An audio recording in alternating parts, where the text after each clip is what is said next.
Hi there, this is Bob Hatton. We have got a very, very cold day. I can just see over there the sun is just starting to rise, but boy, it's cold.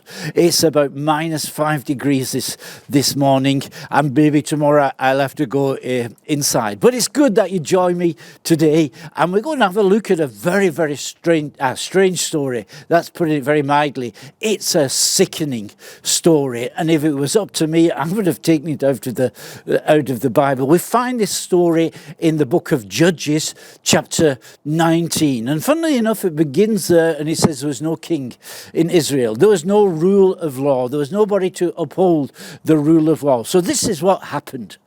And then there's a story about a man who is a Levite, and he lives in the northern part of the country in the area which was called at that time Ephraim. That was the district. That was where the tribe of Ephraim had settled. And the Levites who didn't have any property themselves, they were all over the country. And this Levite, he lived in Ephraim. And he was married, but the Bible doesn't say that he had a wife. It said he had a concubine.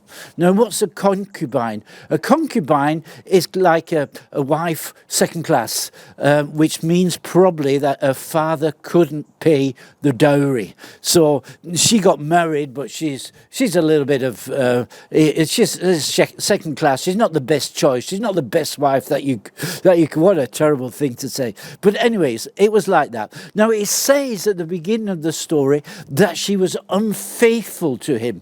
And I don't think what it's meant that she was maritally unfaithful, but she left him. And I don't think she left him because she was angry or there was trouble, but she left him to go to a father. Maybe he needed some help at that time. So she was living with a father. She's helping him, maybe nursing him through a sickness or something. But after 4 months, the husband, the Levite, he said, well, it's time for her to come home.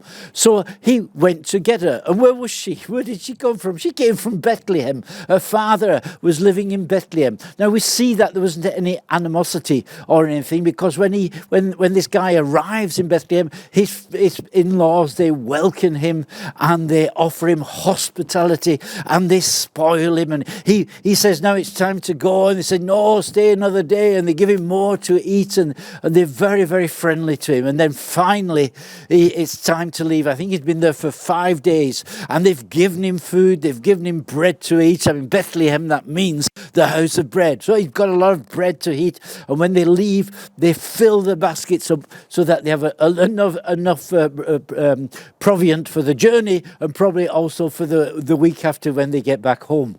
So they leave a little bit too late on that day, and it's already starting to go dark.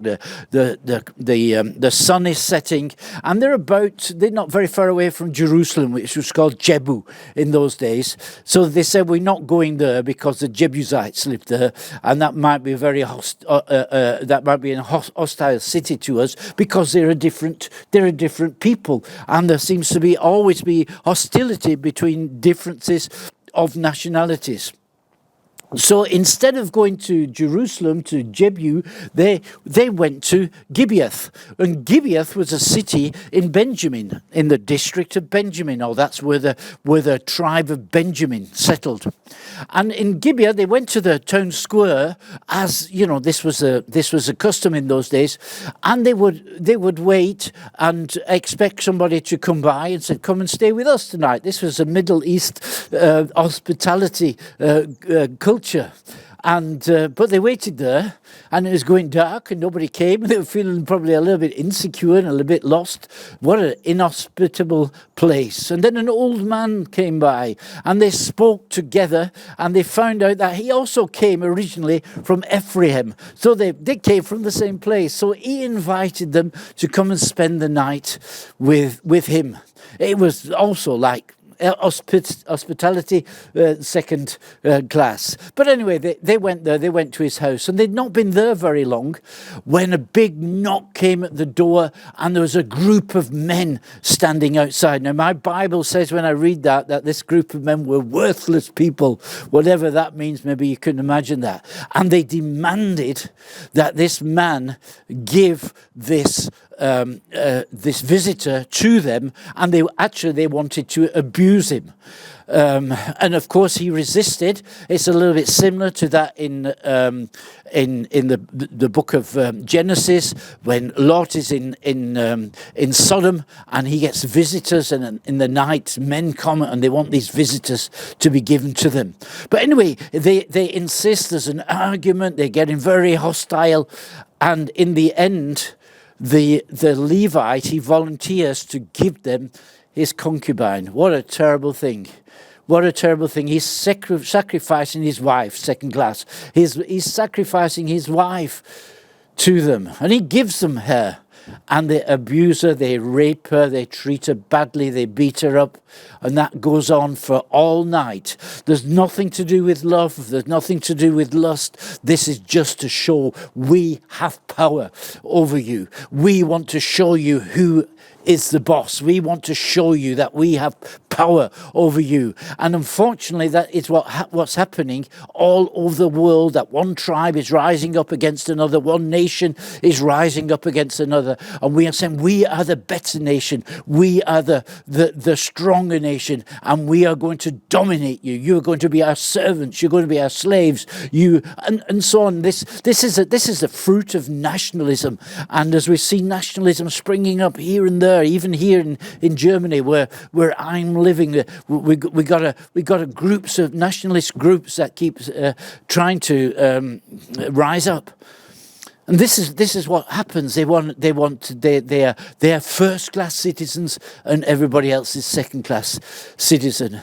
The woman, she manages in the morning to crawl back to the house, but when she gets to the door, her life is spent and she dies. After that, there's a huge civil war that happens. Benjamin suffers terribly. There's 26,000 people living in Benjamin, and at the end, or maybe 260,000, but there's only 6,000 left over, and it's actually Judah who says, stop now. We'll stop there. He has compassion on them, it says. But anyway, what we see is the contrast between Bethlehem and Gibeah, between Judah and Benjamin. And if you remember what we looked at in the book of Genesis, when Jacob and Rachel were on their way to go back home from where Jacob had come from, they had to stop. They were not quite in Bethlehem, and they stopped there, and Rachel gave birth to a son who she called Ben-Omi, the son of my sorrows. And we see that this was actually a prophecy, because Benjamin was going to bring a lot of sorrow to Israel. Jacob said, no, we're not going to call him Benjamin. We're not going to call him Ben-Omi. We're going to call him Benjamin, the son of my right hand. And he really promoted him above the other brothers. But you see, there are two attitudes here. We saw in this story Benjamin, which is absolutely hospitable, that welcomes everybody. Everybody is invited to come. It is very inclusive. Everybody. It doesn't matter who you are. It doesn't matter which nation you belong to. It doesn't matter whether you're handicapped or not handicapped. It doesn't matter. And everybody is welcome. That's the kingdom of God, actually. But Benjamin, which is also a religious place, maybe, which is also part of Israel, it is very hostile to people who come from outside. In Timothy, it says there will come a time when people will have an appearance of godliness, but they will deny the power. They will deny the outworkings of this faith. And so we see it today. Lots of people are saying they're Christians. Lots of politicians on the world stage, they claim to be Christians, but through the policies that they have, they're denying the Spirit of Christ. They come from Benjamin instead of from Judah. They come from Gibeah instead of from Bethlehem. And we will see shortly that the two two rivals come up there. Because there's no king in Israel, the people come to Samuel, who's then the prophet, and they said, give us a king after our own hearts. Give us a king like the nations have. The king after their own hearts must be a king from Benjamin, a king from Gibeah, and that's Saul. And after that all goes wrong, God chooses another king, and he takes this king and he says, a man after my own heart. And that's David, who comes from Bethlehem. Well, I think this is it's a terrible, terrible story, but it's a very interesting theme and thread that we are seeing. Anyway, I'll see you tomorrow. Maybe I'll go inside though. God bless you. Have a good day. Until then, bye-bye.